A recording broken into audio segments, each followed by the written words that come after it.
Right then, listeners, hello, me again. It's the final group, Keeno. Group F. I nearly called it Group A. I got it wrong as well. Group F. It's the final group. We've just been talking a little bit about it before we record. Once again, Keeno, Jack's not with us. He's not. He'll be back, I think. Oh, God. Yeah, he'll be back. We're probably going to record a bit of an exclusive. Probably going to record a show on Sunday evening. So look out for that around Sunday evening after sort of a few of the games have happened. Obviously, it will have kicked off then. England will have played, etc. But yeah, Group F then. No, Jack. How are you, though? Are you all right? Are you okay? Lovely, yeah. Yeah, I know now that you like to be asked, so I like to find out how you're doing. We've been chatting about this group then. We've already decided it's the old person group. There are some very, very old players in this group. I mean, should we pick a selection? I mean, none of which quite get Shay Given aged, I don't think. But no, we've got a 40-year-old, we've got a couple of 38-year-olds. Yeah, we've got many in their mid-30s. Many players. Yeah, many of everyone in with it, well, sort of almost all the players in this will remember Euro '96, which is that's a measure of how old this group is, people. Now then, let's start off then with the Austrian national team. For those that don't know, this is Austria, Hungary, Iceland, and Portugal. And we'll kick off things with Austria, who have got some very familiar names. We've just been talking about it. As I say, their defence is very good, Keeno. It could be a staple of their progression in this tournament. It is, and you'd expect a player such as their captain, Christian Fuchs, who's just coming off an incredible season where I thought he was one of the... I mean, there were many unsung heroes in the Leicester team, but Fuchs really impressed me whenever I watched Leicester play. And he will be... also Kevin Wimmer as well, who's had a good season standing in for Vertonghen for Spurs. Yeah, both of those are in good form in the Premier League. So you'd expect them to carry that form into the group for Austria. I think Austria's a team that I think people listening will know a little bit about, but won't know that much about. So we'll give you a little bit of history of their sort of recent tournament ongoings. In the World Cup qualification, they came third, which is interesting because they came behind Sweden by 3 points. Germany won the group, so it was Germany, Sweden, Austria. Republic of Ireland finished below them. And then in the Euro 2016 qualifying for this tournament, of course, they finished top of their group. They didn't lose a match, and they finished 10 points ahead of Sweden, which I think is quite interesting. Russia also in that group and have qualified too. Montenegro, Liechtenstein and Moldova also in that group. So a little bit of fodder in there. No offence to Liechtenstein and Moldova, but you won one game between you. And off that qualification form, they are now 11th in the FIFA World Rankings. So and going well. I think going into this tournament, this group's a bit of an unknown quantity. Will it be them, Iceland, or Hungary progressing through with Portugal? I think in terms of a favourite, we'll talk about it in a little bit. But Portugal certainly the favourite within the group. But Austria must be scoffed at. No, and obviously we'll mention Portugal and Ronaldo in a minute. But Austria are arguably the only other team in this group to have claim to a genuinely world-class player in David Alaba, where the others do not. So they do have a good squad, and I think, sort of talking about them generally, I think they'd be maybe even favourites to get out this group. I'm not sure about Portugal. We know Ronaldo's been injured. We can talk about that in a little bit, but I do back Austria in this scenario. Yeah, you mentioned Alaba, and I guess sort of a sign of their strength is that Alaba can play pretty much everywhere in the back 8 slots, if you like. He could probably do a decent job up front as well, Alaba. Obviously, for those nicknamed God by Pep Guardiola. That says a lot about him. But the defence for Austria is very, very good. You go through their players. You already mentioned Wimmer, and they've got Prodor there as well. Stutten's there. Dragovic. We could go through a few. You've already mentioned Fuchs as well. Obviously, he had a great season at Leicester. So I think the fact that they can free him up, put him in the middle, and be a bit of a heartbeat for this Austrian side will be a really positive thing for them. At 23, he's already got 46 caps. He's their penalty taker as well. And we've talked about the defence, we've talked about him in midfield, that he's not alone in midfield. Obviously, they've got some decent players. Harnick's been around for a long time, player at Stuttgart. Quite a lot of players, actually, who play for Austria are in the German league. A lot of them are in the German leagues, which I think could stand them in good stead. Especially European competition, you think about where the tournament is. In France, I think a lot of these players will transition nicely into a sort of a French environment. I mean, we talk about the defence, but they also have some fairly explosive players going forward. Obviously, everyone will look at Arnautovic, and the fact that he can sort of just pull something out of nothing, and he scores at a 1 in 5 rate for Austria, so it's not a terrible scoring record for a midfielder in international football. So they can make things happen up top as well. Mark Janko will probably be there. I think he plays for Basel he will be their main number 9. Yeah, you'd expect and he has a very, very good record for Austria internationally. He's 1 in 2, 26 and 52. So, they do look quite promising as an overall unit. You touched on Arnautovic just quickly on him. He's got 11 goals in the Premier League this season. Quite an underrated player. I think I had it as one of the questions in one of the features, actually, that which Austrian has scored 11 goals or something in the Premier League this season. And it's almost surprising that he's had such a good season in that Stoke team. Obviously, Stoke got quite a lot of new players in. He was already there and managed to coexist with those players. They had a decent year. Going into this tournament, he'll look to be a catalyst. I really think he will. He's 27 now, and we know about his sort of checkered past and disciplinary problems and all that sort of stuff at Inter. But he seems to be behind him, though. Seems to be behind him. Yeah, that's what I mean. Yeah, he's getting older. I think a lot of credit has to go to Mark Hughes, who's handled him quite well. We all know he's quite an explosive personality. Mark Hughes has handled him pretty well, and he's been successful this season for Stoke. And you'd hope that he can bring that in to the Austrian team, and it's good. And I feel like Stoke have benefited from having a player like him. It's good to have that sort of wild card to play. Who can just do something out of nowhere and win you a match, even though he doesn't always start for Austria, and particularly in knockout football. It'll be good to have that factor that they can just sort of throw in there to mix it up. Yeah, it says a lot that if you'd have said to someone who doesn't know anything about Arnautovic coming in, who do you think the troublemaker is at Stoke? You'd probably say Charlie Adam ahead of Arnautovic. It's that sort of low profile for him now that I don't think you can consider it. I said he hadn't started then. He started all the qualifying games, so I didn't mean... You didn't mean him, Keeno. You meant someone else. You meant someone else. Retracting. You meant Charlie Adam. He's not started for Austria in any Someone pulled us up on Twitter about saying Northern Ireland were inconsistent. They've actually gone on a 12 game unbeaten he wouldn't have caught me saying that, listeners. I'll say that much now. That'll be Jack. And he's not here to defend himself, so no, it was Jack. Right then. We'll move on to Hungary, who... we'll go from back to front, and we'll just start with Kurai, who's 40 years old, Keeno. Which I love. We both love this. We got so happy when we saw that he was in the squad. 40 years, 103 caps, has been around the Premier League for a number of teams, I believe. Crystal Palace, West Ham, even Aston Villa, Keeno. Even suffered that indignity. An emergency loan in about 2010, I think. Yeah. But the main question for me over Hungary is, it's going to be quite hot in France. I'm not sure. Sorry, I'm not sure it was 2006-07. It was like so long ago. But to you, it's still fresh in their mind. It's his pyjama pants, which I think keep it fresh. Well, that's the main question. You mentioned the pyjama pants. I'm not sure which cities they're going to be playing in, but it's quite warm here in the UK, and it'll probably be pretty hot in France. If he's in Nice, I'll tell you what, that is, blimey. He won't be wanting to wear the tracksuit bottoms in that heat. So I think, that's one of the more important... All I'll say is, thank goodness he didn't go to Brazil, because can you imagine that? I know. The heat of the man. Bernd Storck, the manager of Hungary, I think this is one of the biggest tasks he faced in terms of man management for Hungary, is maybe convincing Kirali to drop the pyjamas for hold on. I think watching Kurai drop the pyjamas. Let's not make it an instruction. Let's give it merely a word of warning of whether it should be dropping them. But no, obviously, but we joke about him though. Vastly experienced at the back, will be pivotal to a Hungary team that aren't prolific at international competition. So it's good that they're here. They've got an opportunity. They're another one of those sides that haven't featured in big tournaments. So I've got a chance here to do something and impress. And we've said it about teams previously that you want to see teams like Hungary, just go for it. Don't sit back and think what we could have done more. I want to see a team like Hungary really go for it. Their captain, now this is a tricky name to say, Keeno, plays for Bursaspor. Do you believe he's been around somewhere else as well? Where was he before that? Dynamo Moscow, that's right. He had a very successful career at PSV as well. It's a Balazas Duzazak. Now that could be Zuzak. Yeah, you've got no idea either. But despite us not being able to pronounce his name, he is a very talented footballer. 29 now. Maybe in his peak. It depends where you think the peak of players is now, really. But will be a key man for them. We've got 78 caps for the Hungarian side. I think they'll look to him to be the catalyst. We talk about Alaba in the Austrian side. I think he is that guy for this team.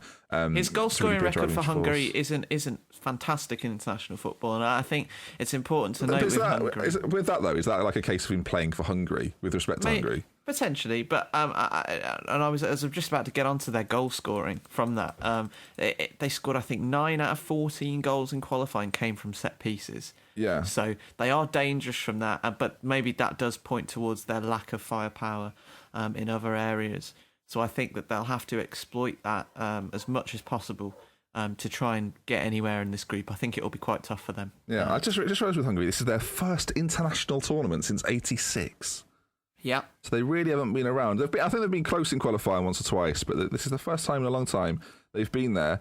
And again, I'm kind of just going to repeat myself, but I want them to really test someone. I don't want them to come out against Portugal and sit back and try and isolate Ronaldo and do all that. I want them to go at them. They've got players capable. I talk about the players they've got already. Like Zoltan Gera's there, Keeno, a 37-year-old. Yes, he is. A 37-year-old Zoltan Gera, 24 goals for Hungary. He's a dynamo in the midfield. I mean, they're very old. All their strikers are over 27. I mean, said to you, Zoltan Gera doesn't look 37. Yeah, which he doesn't. But his legs are. Yeah, and I think that's what matters. But he's, hopefully he does well. I think there's Adam Pinter as well has been spoken about as maybe having a move for a long time. Now he's 27. I guess that's probably past him actually. But it was spoken about a while that he was going to be one of the sort of the hotter prospects in Europe. That never really worked out. As I say, 37 now. I don't know why that name was come to me, but I'm convinced now. I look at sort of his record. He was considered. I think he had a very good career. Where's he been? Budapest. Now he was at Budapest for a long time. MTK Budapest, and we're spoken about. He's one of these football manager kids that was quite good years ago and never quite lived up to the hype. Oh. There is one thing to say when sort of looking through the domestic makeup of this squad. There is a big domestic contingent, many of whom play for the same club, Ferencváros. Now that as we've seen with some of the winning teams in the Euros, that does count for something, and the chemistry that they have and sort of the bond that they have from playing domestically, they can bring that into the domestic the Euros. Well, they as I say, they just won their league in Hungary, so they are the Leicester of Hungary, or maybe not the Leicester of Hungary, but they just won their league in Hungary. So there's going to be a lot of positive energy within that team. I think that goes a long way, a lot sort of a longer way than we even sort of give recognition to. I think the mental side of football, it kind of comes secondary to ability in a lot of discussions. But if you've got a team of winners in there, then you'd like to think they won't be sitting back against the sides they're playing against. They won't be overawed by an Alaba or Ronaldo or whoever else. That they'll give it a go, and I hope they do. Do you think, is it kind of, are they one of those teams that, there's a lot of these teams in the tournament, apart from Czech Republic, that will be fighting for a third spot again, maybe with Iceland, maybe with, I think Austria are quite strong, I think Portugal are quite strong. Iceland obviously qualified very well, but against Austria and Portugal, better opposition, difficult to know how they'll fare. How do you see it for Hungary? I see. We'll talk about Iceland in a minute. I think they may be the ones who will come third, or maybe even test Austria. And I think that Hungary ultimately will finish bottom in this group. I don't think they'll get out of the group. Okay. Dream over. Sorry, Hungary. Sorry, any Hungarian listeners. Let's move over to Iceland then. We can't be nice about everyone, can we? We can't be nice about everyone. Iceland. Johnson's got the call up. 37. Another old boy. 39. Is he 39? Oh no. Okay, sorry. I was 37. My bad. How dare you? Don't you dare to get involved there. Sorry, I've given you 2 years there. You need to take everything you can get. I've made him 39. Off, you're putting him back on. But they've got a team that qualified very well. Sigporsson, who's he's got a fantastic goal scoring record for them. Johnson himself scored a few. He's not quite as prolific as he would have been in his younger years. I've just looked up the Iceland population. Okay. 323,000 people. So they are in the Euros. So this has been said before. Arguably the most overachieving nation in football. To put that into perspective, the population of Iceland is 300,000. Luxembourg have 550,000 people. Yeah. So Luxembourg are not far off double the population of Iceland. London, 7 million. It's not even a country. No, and they're here. Greater London. They are one of my sort of, not dark horses, but I think they can get out this group as one of the better finishers in third place, actually. Now, I've been slagging off the Czech Republic, Iceland actually finished behind them in qualifying. But it was relatively close. You haven't been slagging them up, you've been building them up. What, Czech Republic? Oh, no, sorry. I've been tearing down Czech Republic. It was Croatia. It's worth noting, though, that all three, Iceland and Czech Republic, both finished ahead of the Netherlands.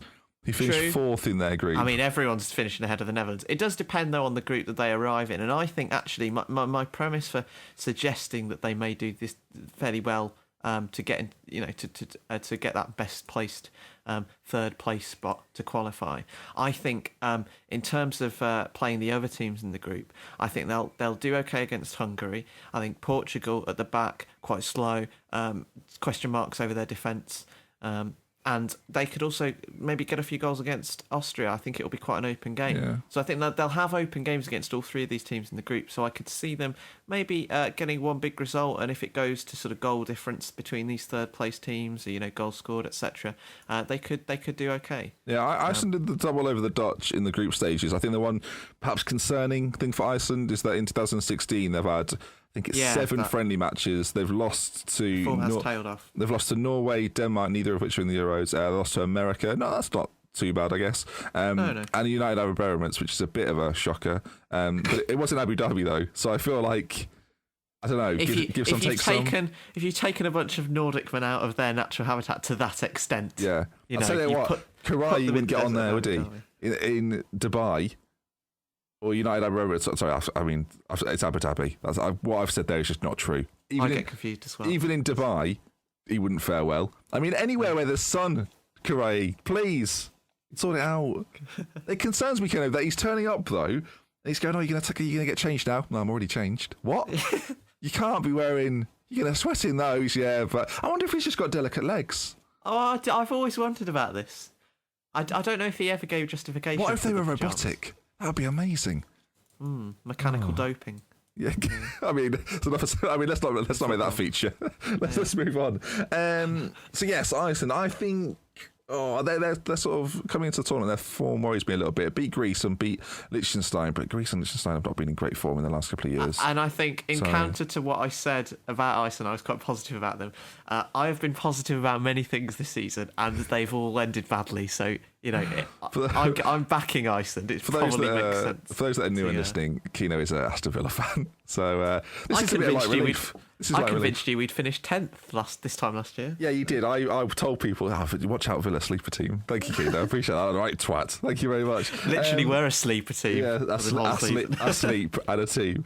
Right, then let's move on to the big dogs of the tournament. We'll talk about Cristiano Ronaldo and his boys. And before we talk about the players within the stars within the team, Ricardo Carvalho's been called up, 38 years of age. I mean, everywhere. And he's not the only old one in this team, is he? Well, the defence is quite old generally. Yeah, Bruno Alves 34, Pepe's 33. Below that, I think I can cut them some slack. But again, some old boys at the back. The question is, with Portugal, do they play as a team or do you play to Ronaldo, Keeno? What do you think will happen? I think that this potentially could be Ronaldo's last international chance. Oh, that's a big shout. I mean, yes, the World Cup, in the next World Cup's 2 years, he'll be 33 then. And he's had a fantastic year this year.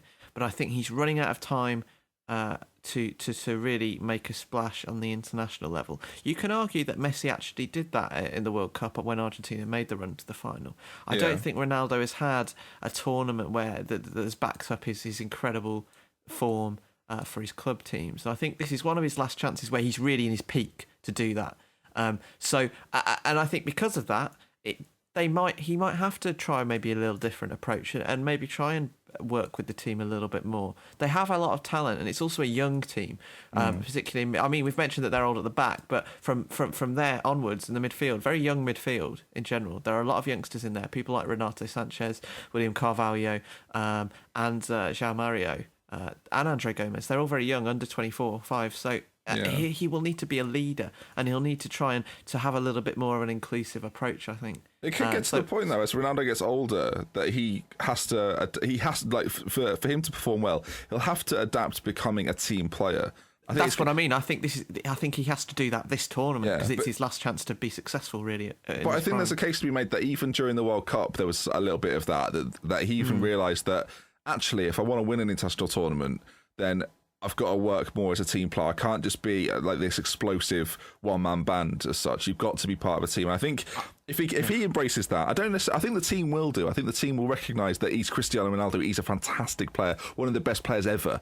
And I think the team have already kind of established that to get the best out of this team, we need him to perform well. We need to give him those tools. But if he can develop the mindset of, I am not just Cristiano Ronaldo, I am a Portuguese player, And together we can do something pretty special, because you went through some of their players there, like Martino, very good player, Andre Gomez, good player, Renato Sanchez has got his big move, William Carvalho.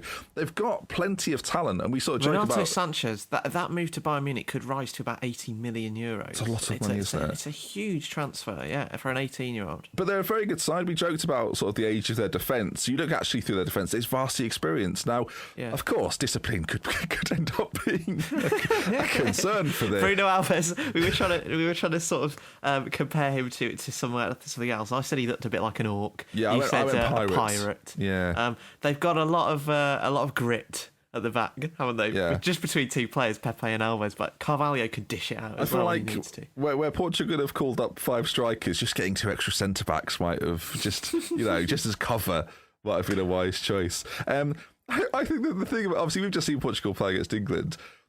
You don't see a player get sent off in a friendly very often. No. But I don't know what Bruno Alves is thinking when he tries to wipe off the head of Harry Kane. I mean, speechless. He does it. It's quite funny. It's always good fun. As long as he's not actually hurting people. No, I'm quite happy for Pepe. People get annoyed when Pepe rolls on the floor and acts a bit of a prat, right? I don't really mind it, because I think, I bet he doesn't do it as often when Bruno Alves is around. Would you try and con Bruno Alves into being injured? I don't think you would. I don't think it's worth it, Pepe. No. So I think Carvalho would see right through it as well, wouldn't he? So. Yeah. Well, I don't know. Would he be able to see that far? Would he have to put up on his spectacles, because he's They're being quite disrespectful to all these elder statesmen of the tournament. They're all very good players. We're tipping them for glory, I think. But I think in this group we expect them to go through. I think they're not a bad tournament team, actually. You think about the Euros gone by. They were semi-finalists last time round. Runners up in 2004, of course, when Greece won it. I guess they're probably less said about that the better. Had a poor tournament in 2008, but we talk about the age of a lot of those players, right? They've lived through that, so they've been part of semi-finals. They've also been part of disappointments, and it'll be their chance to put a stamp on it. They had a very poor World Cup, didn't get out of the group stages. So I mean, you mentioned for some of these players, it is going to be a bit of a last chance for them. You think, and they've got the capability. I genuinely think it comes down to, do they play to the strengths of Ronaldo if Ronaldo's fully fit, which I think we hope he is. You want to see the best players playing well at these tournaments, don't you? So you want that to happen, or will they conform to that, or will they become a team and play well as a team, or at least figure out which one suits them more? If playing to the strengths of Cristiano Ronaldo makes you the best team you can be, then I guess you do that, don't you? But I think there's a lot of question marks over how Portugal perform, especially after such a poor World Cup 2 years ago. With the group, then, are we saying Portugal and Austria probably the most likely pairing?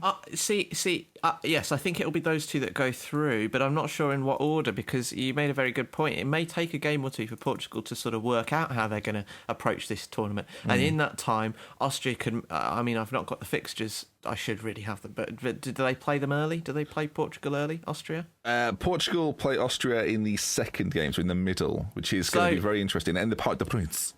So maybe they will have figured it out by then, but I could see Austria actually topping this group if Portugal don't hit the ground running, because I think Austria will do.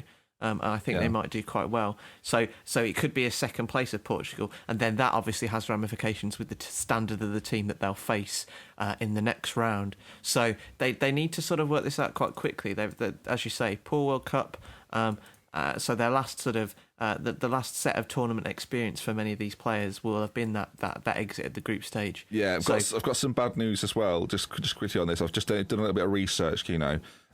Hungary play in Bordeaux, which is quite south. Yeah, no, coastal. Yeah, Lyon, somewhat south, and Marseille, which is. Oh, good grief! That's the south. Karai play for the. I mean, shall we create an appeal? Karai for shorts. Please, Gabor. Just for the good of I don't know, air conditioning. Please, just think about what you're doing, man. Yeah, he might overheat. Unless, I want to see that. He might have mini fans in the trousers. I mean, what's in Karai's trousers? That could be. I mean, no, let's not do that. Let's call that off. We'll have to mark it as explicit in a minute. We've got off the rails. Right, that does bring us to the end then. Hopefully Jack gets well soon and we'll see him again for our, as I say, Sunday. He'll be fine. Sunday's quite likely, so keep an eye out. If you've enjoyed the preview shows, thank you for listening to them. Of course, you can find us on iTunes at For The Fans Show. We're doing 2 or 3 shows a week. We don't want to pin ourselves down quite yet. We're not entirely sure when we'll be free, but as soon as we get the opportunity for 3 of us to sit down and talk about the football, then we will do. But as I say, it won't be daily, but 3 times a week, is that what we're going to kind of aim for? 2 or 3 times a week. It'll be pretty frequent coverage, and what we will try and do is always wrap up the England games as they happen, and we'll sort of cover that. Yeah. Also, thank you very much for all the good support and reception on these preview shows, Ben. Actually, they've done really well. It's been pretty good, haven't they? And indeed. Excellent. If you're not already subscribed on iTunes, go over there then. Go do that. YouTube.com/ForTheFansShow. All of our preview shows, or all of our shows go on there, as well as iTunes, and Twitter at ForTheFansShow. Callum, thank you for joining me for all these preview shows. Thank you. It's been a pleasure. As I say, me, Jack and Keeno will join you again very soon, and we love, with care, from the suspension. Until next time, goodbye. It's a sculpture of a gold Benji. It's perfection. Keeno, I think you're going to have to be calling for an oxygen mask over here, my friend.